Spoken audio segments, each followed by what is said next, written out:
Let's start with the prompt. Which choice logically completes the text? This is one of our harder prompts because we need to understand the text well enough to be able to predict what might follow. So let's read.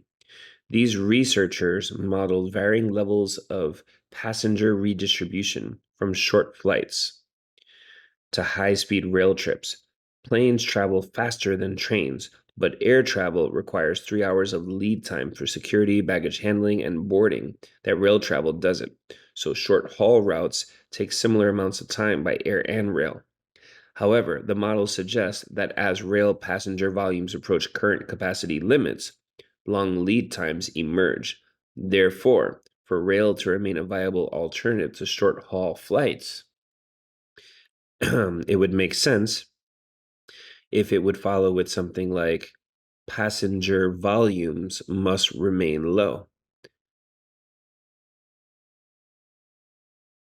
Because the text said right here that as passenger volumes approach limits, so in other words, as more people are riding the train, it extends the time and lessens the comparative advantage for trains over planes.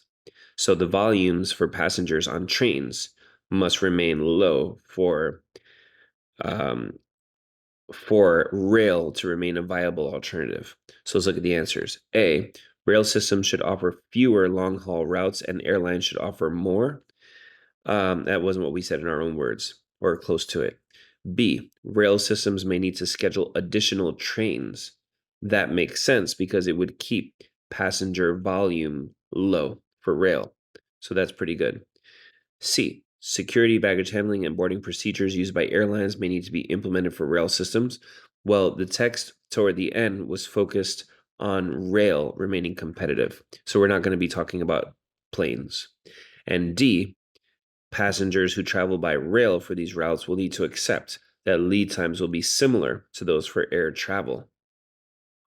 Well, that would be good. That is a true statement, but it doesn't go with the first part of the sentence. For rail to remain viable.